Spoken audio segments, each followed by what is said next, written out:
Bien, amigos, hay una pregunta que se hace todo el mundo, no importa que sea abogado o no, y es el proceso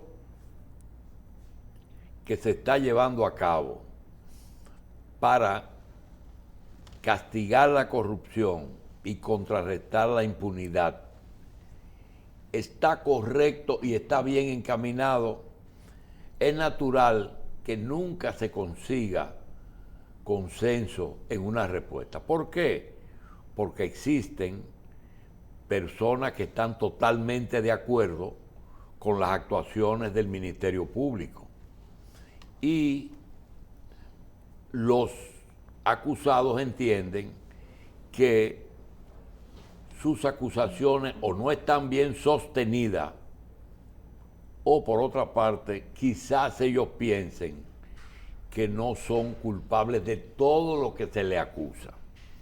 En ese sentido, nosotros le hemos pedido a un abogado jurista en ejercicio, al doctor Francisco Manzano, y a nuestro amigo el doctor Trajano Vidal Potentini, presidente de la Fundación Justicia y Transparencia, que nos ayuden a entender desde el punto de vista legal el proceso que quizá con el doctor del Castillo se pueda dilucidar un poco. Me refiero a que el presidente de la República, cuando toma el poder, se da cuenta de dos cosas: que no puede evadir su apoyo a la lucha contra la corrupción, y por otra parte, que en República Dominicana la corrupción ha tomado dimensiones que en algunas áreas hasta son bien vistas.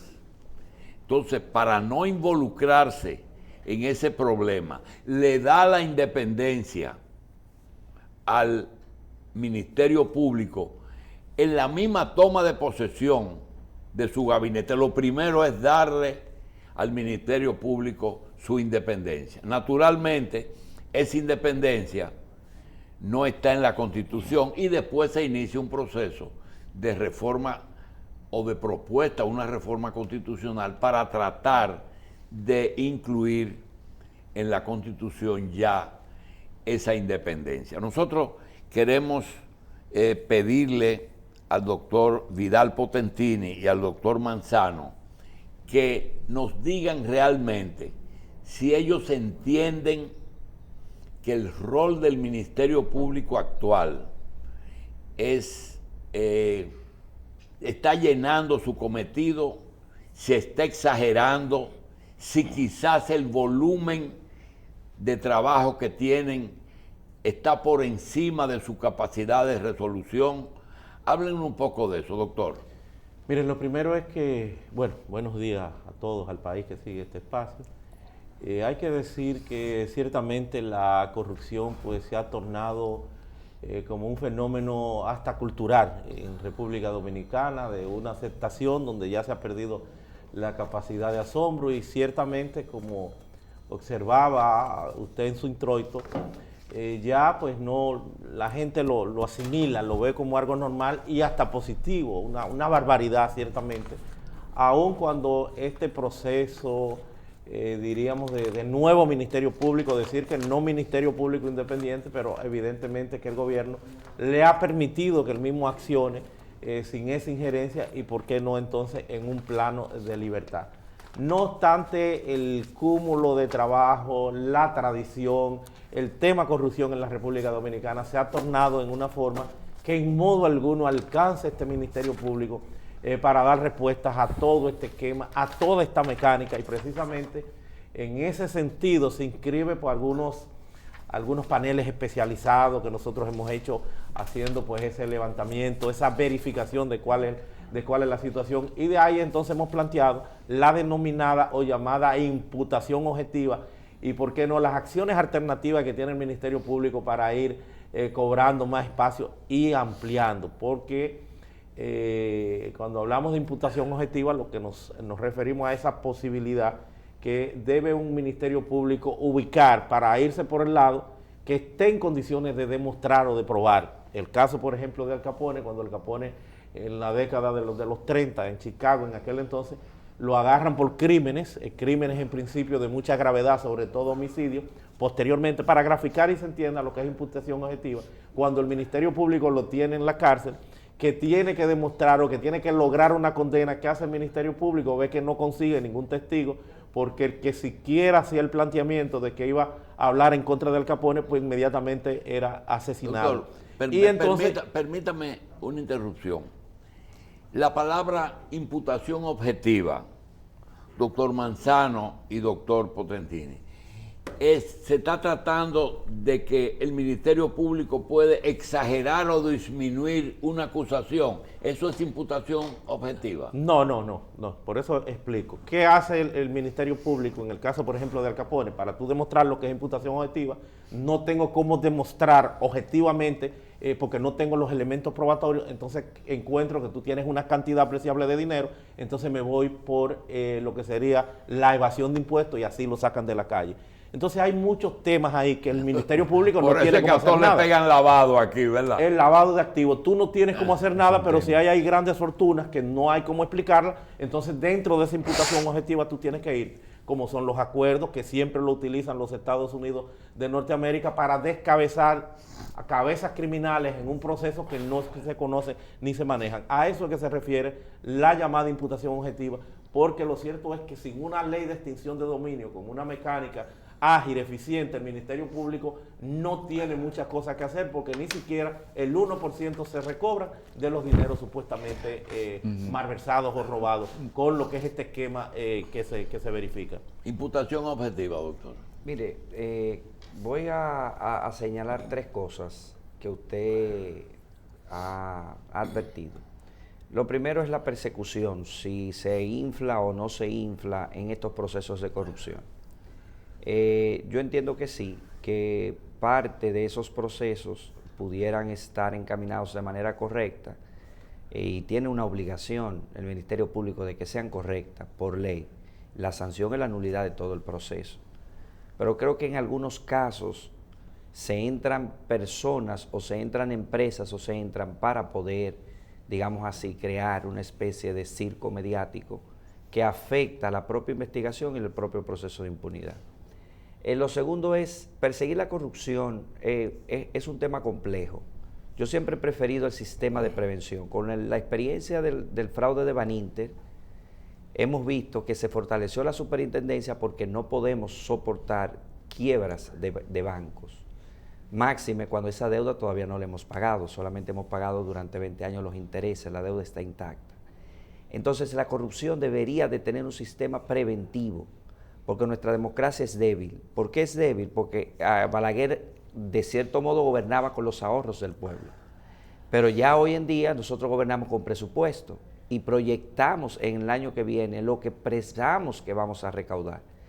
Y ya las invasiones a los países ya no se harán con armas, sino con deudas públicas, con los organismos multilaterales.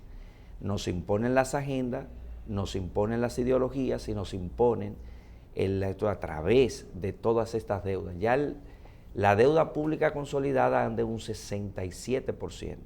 Ahora, ¿por qué hacemos énfasis de la noche a la mañana en los procesos de corrupción? Don Julio, mire, el Estado ha desaparecido del mercado, ya el Estado no suple ni esa botellita de agua, ni el canal, ni hace las televisiones. Los barcos que traen todo esto lo hacen empresas. Ya el banco no suple, el Estado no suple ni siquiera la leche del desayuno escolar, ya lo hacen empresas y todo es por licitaciones. Si eso es así, el Estado lo único que hace es un rol supervisor y represivo para dar seguridad social. Entonces recibe unos fondos públicos destinados para eso.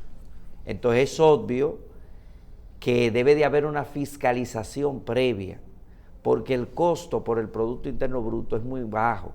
Si usted me pregunta económicamente, como especialista en Derecho Penal Económico, si para mí la persecución sale más cara que lo que yo voy a recuperar, yo no persigo, yo hago acuerdos, porque es más costo. ¿Usted cree en la justicia restaurativa?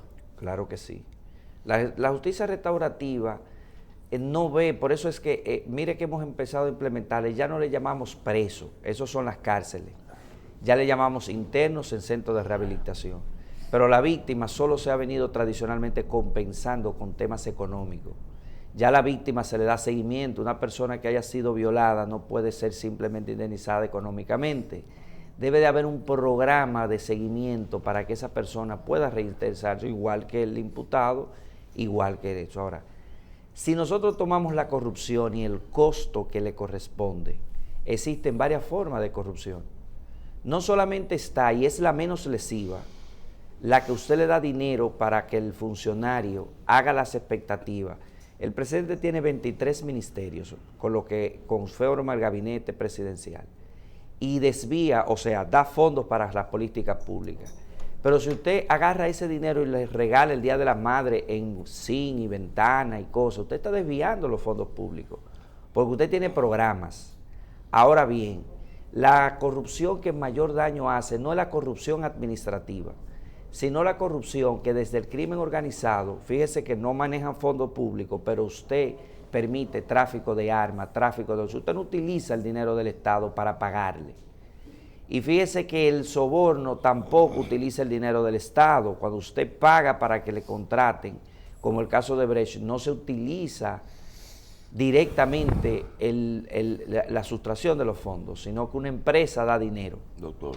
Entonces, de ahí es que la corrupción vista desde un punto de vista programático funciona más siendo preventiva que siendo persecutora, porque la persecución, como usted dijo, si no le agregas la ley de lavado, no vas a recuperar nada, porque la penalidad tiene, por ejemplo, 5 años de prisión y una multa de 100 pesos, 1000 pesos. Entonces, si no le agregas lavado de activos a ese proceso, no vas a recuperar absolutamente. Pero ni siquiera con la ley de lavado de activos, ni un 1% se recobra eso de lo que supuestamente se ha robado a partir de la técnica, el tecnicismo que se maneja en los juicios. Ustedes han dicho que en el proceso, particularmente usted, doctor Manzano, aparentemente como hay cosas que se inflan. Entonces surge la pregunta de si en la sustanciación de los expedientes en República Dominicana hemos estado observando debidamente las normas del debido proceso. ¿Cómo usted ve esa parte? Si desde la valoración académica y desde el punto de vista práctico han habido ciertas violaciones, por ejemplo, el uso excesivo de la prisión preventiva. Es decir, si usted fija, los delitos de corrupción no son reincidentes, porque usted tendría que volver a ser funcionario, de manera que usted no presenta un riesgo para la cosa pública. No existe una víctima directa, la víctima es el Estado, y es un organismo que destina, por ejemplo, en la última partida se destinó 50.000 millones solo para el Ministerio de Defensa, y se recortaron a 12 ministerios, incluyendo el Ministerio Público, que tenía 11.000, llegó a recibir en los últimos 2 años 8.000 millones de pesos al año. Es decir, ninguna de esas personas presentan un peligro para la víctima, que es el Estado. No presentan peligros de fuga en su gran mayoría. La gravedad de los hechos que se están, cuando usted los mira, son hechos puntuales, categóricamente sucedidos en el pasado y en ocasión de una administración. Y están en su casa, en la mayoría, en la disposición de defenderse. Cuando usted tiene un presupuesto de 50.000 millones, cuando usted le da al Ministerio Público 8.000 millones, si una persona tiene escasamente un abogado para tratar una defensa y usted le reduce a prisión, pero en esa prisión solo le permite 1 hora y esa persona solo puede verlo a 1 semana, el principio de igualdad entre quien acusa y como la forma en que debe de defenderse.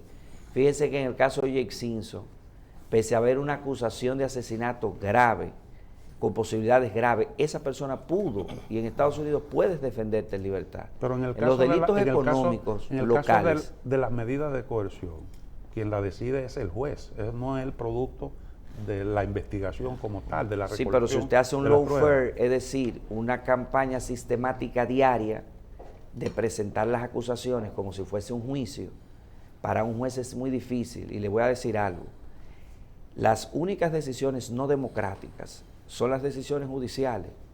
Todo el país puede o desee y levanta la mano con que acusen a una persona y el juez, si se viola el debido proceso, está en la obligación de absorberlo. Por eso es que se dice que las decisiones judiciales son contramayoritarias y casi antidemocráticas, porque no van regidas por ese principio popular de mayoría. Bien. Doctor Vidal, usted ha logrado, a través de la Fundación, no ser un juez, ni públicamente trazar normas, que es lo que hace a veces Finjus y la Fundación Justicia y Transparencia. Es decir, dice que si las cosas como las ve. Realmente, ¿qué papel usted le acredita a los medios en la influencia de lo que estamos hablando? Es decir, en una medida de coerción, como que son muy rápidos, inclusive como dice el doctor, si un juez lo dice, es porque el Ministerio Público le lleva pruebas. Los medios de comunicación están teniendo mucha incidencia, más de la que deberían tener. Definitivamente que sí. La potencialización que hoy por hoy trae el componente redes sociales no sustrae, no aparta bajo concepto alguno a un juez como ser humano de lo que es ese bombardeo permanente y sistemático que se da en todos estos procesos. Por eso vamos a ver que República Dominicana se ha convertido en una especie de los campeones del mundo a nivel de lo que es la imposición de la prisión preventiva, todo ello en contraposición a lo que conocemos como un principio cardinal del propio derecho constitucional, que es una verdad interina que debe cobijar a todo imputado, que se llama presunción de inocencia, y por eso el estado natural del hombre es la libertad, no así la prisión, pero eso se ha invertido. Por eso vemos cómo están las cárceles y por eso nosotros hablamos del fracaso estrepitoso del derecho penal en la República Dominicana de cara a lo que es la persecución de la corrupción y por qué no de la criminalidad organizada en sus diferentes manifestaciones. Fracaso. A la hora, definitivamente que sí, a la hora de tú advertir, ver cuáles son los resultados. Primero, un ministerio público a quien le haría falta mucho más presupuesto para poder gerenciar y desarrollar de forma más objetiva, de forma más precisa lo que es su labor a partir de los resultados. Fíjense que yo lo he dicho y hago énfasis, ni siquiera el 1% se consigue en persecución penal de lo que son pues los dineros presuntamente robados, evadidos de lo que es el erario público. Entonces, y usted ve que las acusaciones están por debajo de las medidas de coerción que están poniendo, ¿o son justas? No, en modo alguno. Cuando tú hablas de 18 meses, es una especie de pena anticipada. Y con ello la violación, evidentemente... ¿Y cuando hay prórroga, qué significa? ¿Que no hay prueba o que no hubo tiempo para buscarla? Bueno, una situación extensiva al Ministerio Público que debía ser penalizado. No están las pruebas o no está el tiempo. Eso lo va a evaluar, eso lo va a ponderar el juez. Por eso nosotros hablamos de las acciones alternas, de las posibilidades alternas, de la mecánica que normal y tradicionalmente utilizan los Estados Unidos. ¿Y de qué usted está hablando? Que son los ¿Qué es lo acuerdos. que es alterno, doctor? Acciones alternas a como son la conciliación, la mediación, la misma justicia restaurativa, propiciando, buscando las mecánicas que permitan entonces que no haya pues ese cuello de botella y podamos entonces tener decisiones. Fíjense que doña Miriam hablaba de que habían unos 400 y tantos casos de corrupción y vemos cómo se ha entaponado, cómo se ha embotellado el Ministerio Público apenas con 4, 5, 6 casos. Entonces, pero ¿a quién le decía Miriam cuando era jueza? A los ministerios públicos que busquen bien las pruebas, y a ella misma ahora, se lo está diciendo ella, cuando dice, aquí hay que buscar pruebas. La prueba es lo más importante. Cuando el Ministerio Público dice eso, ¿a quién le está hablando?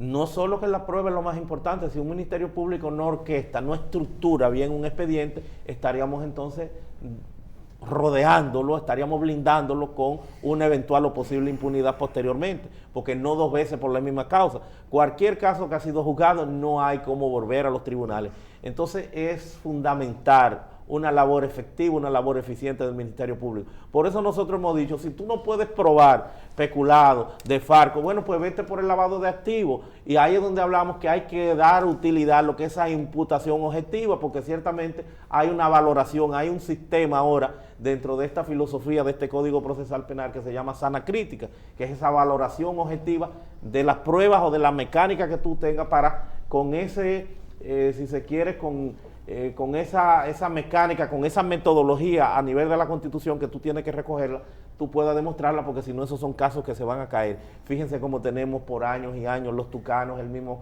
caso de la Odebrecht, y cómo todo esto se encuentra en un limbo, y por eso tenemos siempre que insistir en la necesidad también de la ley de extinción de dominio, que pudiera eventualmente, en un juicio, más que todo a los bienes, fuera del ámbito penal, pudiera entonces propiciar o lograr que con esa mecánica, con esa arma el Ministerio Público, pues pueda descomisar o incautar más bienes en lo que son todos estos procesos penales.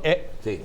¿Es necesaria una reforma constitucional para consagrar la independencia del Ministerio Público? Mira, ese es un tema que tendrá necesariamente que ser objeto de estudio y análisis más ponderado por parte de la Fundación Justicia y Transparencia, porque tú te vas a encontrar de que el Ministerio Público es el órgano rector de la política criminal del Estado, esto encarnado en una facultad propia y particular de lo que sería entonces el Poder Ejecutivo. Entonces tú dices, bueno, pero ¿cómo puede desligarse, cómo puede apartarse el Poder Ejecutivo de una facultad que es indelegable en lo que sería el seguimiento posterior a encarnar, a desarrollar la persecución o la política criminal del Estado? Si tú te estás apartando o te está permitiendo que el Ministerio Público pueda operar con total y absoluta independencia. Lo que yo creo es que hay que trabajar, y es lo que la ley dice, en la inamovilidad del Ministerio Público, en hacer una mecánica parecida a la que tiene, por ejemplo, el Banco Central. Por 2 años el jefe de la policía te va a designar el mecanismo que sea, en este caso particular, el presidente por 4 años.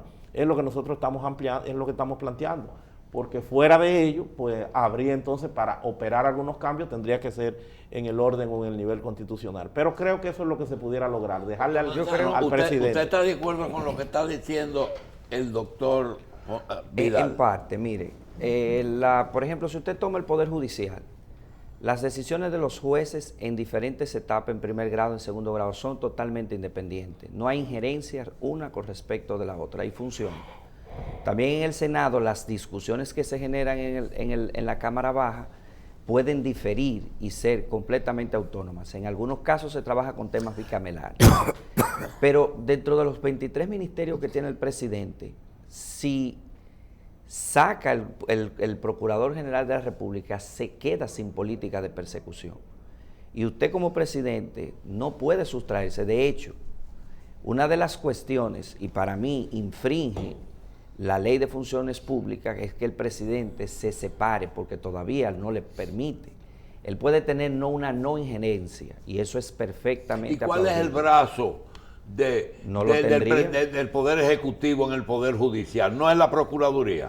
Sí. Pero sobre todo de la política criminal, que es a lo que hacemos referencia, que es una facultad indelegable en los términos. ¿Y ustedes quieren que eso se quite, se delegue en una independencia absoluta? No, al contrario. Que ese sería de los escollos. Al contrario, yo entiendo que no debería de haber independencia, de separar de funcional. Es decir, el presidente no puede perder el equivalente a lo que sería un ministro, porque en otros países tú tienes un ministro de justicia. Pero en este caso el procurador funciona con el Consejo del Ministerio Público, funciona tanto como política criminal, como también como persecución y como la administración del Ejecutivo en la política. Imagínense que el presidente de turno desee perseguir violadores, es decir, como su programa de gobierno. En este caso la corrupción, en el otro caso el crimen organizado. Yo fuese presidente y si hay una reforma que independiza y excreta el Ministerio Público de mis facultades, inmediatamente hago otra reforma para que vuelva. A los dos. Y para hacer lo que hay que ser independiente. Sí. Para cumplir, para usted cumplir con su deber, usted tiene que tener la etiqueta de independiente. Porque ahora mismo no es constitucional y ellas están haciendo. Pero existe en la ley, está el principio de objetividad como parte de los 28 principios integrales. Y de ser son hasta miembros del Consejo de la Magistratura. Pueden estar interrelacionados. En los países desarrollados, los fiscales con los abogados hablan, con los jueces hablan y se reúnen en los despachos. Es un tema de función y de rol que no se basta con que esté en la ley. Digámoslo así, desde siempre se ha dicho que ningún decreto ni ninguna ley soluciona ningún... De hecho, hubo un presidente de la OEA que vino aquí, que se le preguntó sobre el Estado de Derecho, y ustedes dijeron, ustedes tienen el mejor Estado de Derecho formal, aplíquenlo. Nosotros tenemos leyes a partir de los códigos de unificación de mercado cuando nos unificamos en el Tratado de ERE-CAFTA. Por eso ustedes ven que la ley de medio ambiente 02, la de monetaria 03, la de industrial, todas esas leyes son casi 00. Cuando nos integramos, nos volvimos país a partir del año 2000.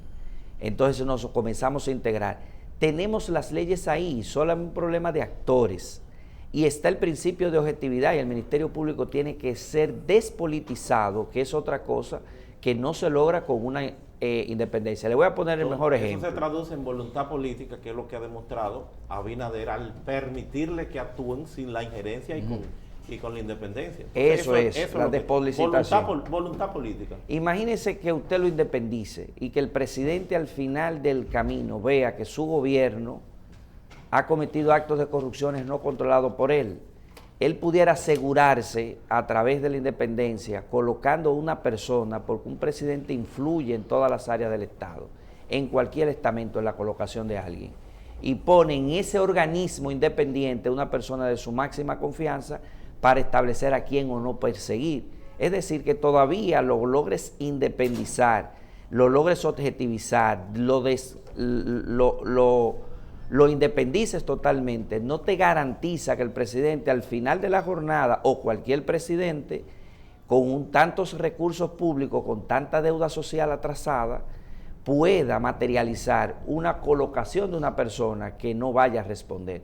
Es decir, ese mecanismo no solamente es el más que pudiera traer una retrospección, sino que académicamente siempre se ha desvinculado y siempre no se ha permitido que suceda. Lo que tú tienes es que despolitizar la designación y que quienes surjan de la Procuraduría sean personas con una carrera, con una trayectoria como perfectamente la tiene ganada Miriam Germán, como lo hay tantos juristas en el país con esa ¿Conviene descartar a una persona por el solo hecho de que haya tenido una militancia política? Tampoco. En lo absoluto, es que estamos en un Estado social y democrático de derecho y esa es una facultad, ese es el ejercicio de un derecho fundamental en esas dos vertientes, elegir y ser elegible.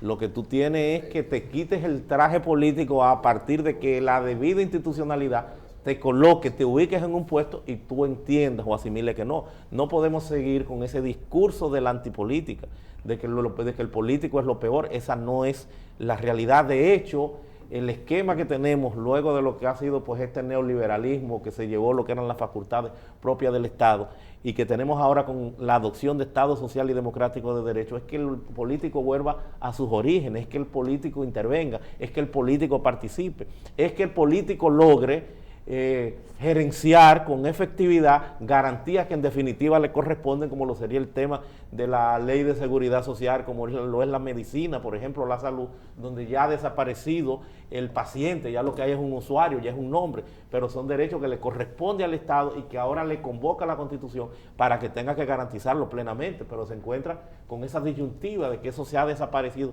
y de que eso no está en sus manos.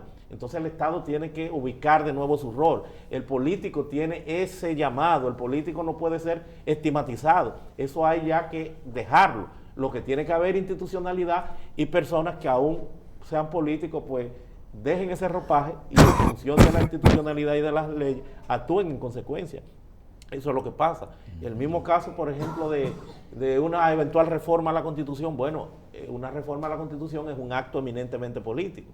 Decimos los abogados que el derecho es lo convenientemente pactado. En la política es el arte de lo posible. Entonces, si tú no puedes al momento desarrollar una reforma constitucional para todos esos temas, pues tú tienes que ver qué vas a hacer con esa voluntad política, permitiéndole ese calado, ese espacio que ha demostrado que tiene el Ministerio Público para orar o actuar con independiente. O sea, como que hay que ir buscando ese equilibrio. Yo siempre pienso que la supervisión del gasto, la calidad del gasto, debe ser importante. El país se está endeudando en un 70%. Y hasta el año 2013, desde el nacimiento de la República hasta el 2013, solo habíamos tomado 25 mil millones de dólares. Doctor.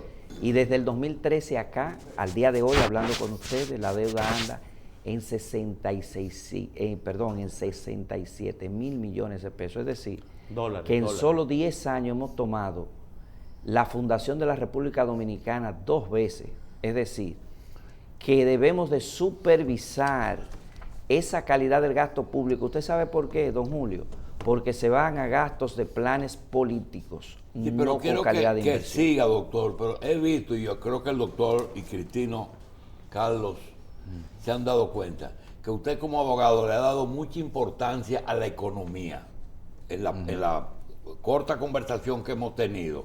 Y quiero preguntarle, en el rol del Ministerio Público, usted comparó un presupuesto de Fuerzas Armadas de Defensa Nacional con un presupuesto de Justicia del Ministerio Público, pero con una diferencia abismal.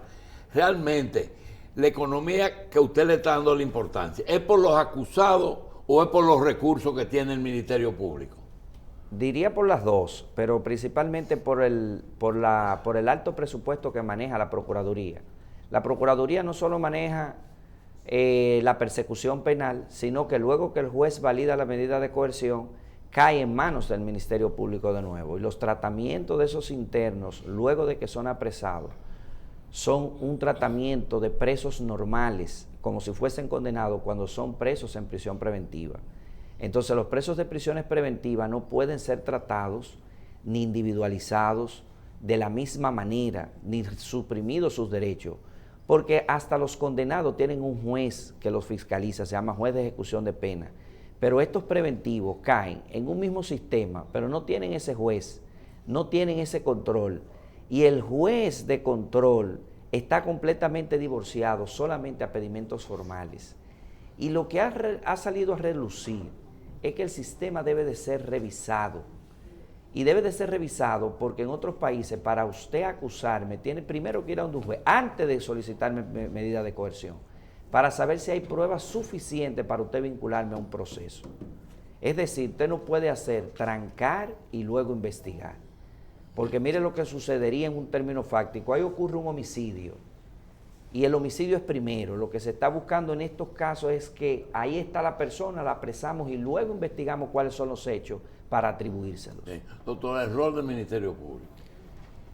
Bueno, el rol de este Ministerio Público. Este Ministerio Público, tenemos el Ministerio Público, reitero, que pagamos, tiene muchas limitaciones, por eso nosotros tenemos que seguir abogando por lo que son esas posibilidades alternas dentro del esquema de investigación para que el mismo pues tenga mayor efectividad.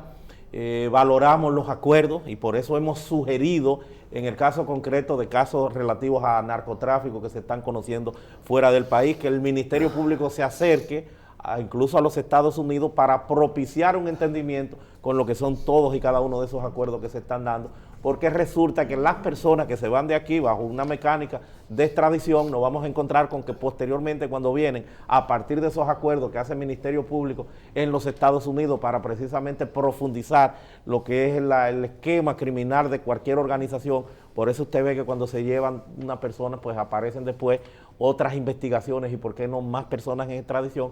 Lo que queremos es que eso no siga quedando en un limbo cuando regresan aquí, que hay que devolverle sus bienes. Por eso desde ya debe el Ministerio Público integrarse, participar de estos acuerdos para que pueda tener más efectividad en el juzgamiento y más que todo en la persecución penal. Y por eso hablamos de imputación objetiva. Si tú no puedes demostrar un delito de corrupción, bueno, vete por evasión fiscal, porque si tú tienes ahí miles de millones de pesos que has incautado y que no hay cómo demostrar cuál es el origen lícito o por lo menos el pago de impuestos, entonces tú con esa imputación objetiva tú vas a lograr no tener que estarle dando ese uso intensivo y profuso a la prisión preventiva, que parecería que es la mecánica que tiene de presión para que puedan llegar a acuerdos. Es lo que hace el Ministerio Público en definitiva, porque si no vamos a seguir verificando y viendo lo que es el fracaso del derecho penal a la hora entonces de uno contestar son las estadísticas y los resultados. Yo creo que el doctor Trajano Vidal y el doctor Francisco Manzano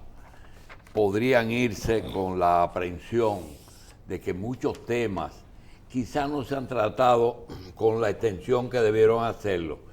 Y quiero que se vayan con la tranquilidad de que cada uno de esos temas aparentemente inconclusos merecen ser tratado. Por ejemplo, el tema de la imputación objetiva solamente y el rol del ministerio.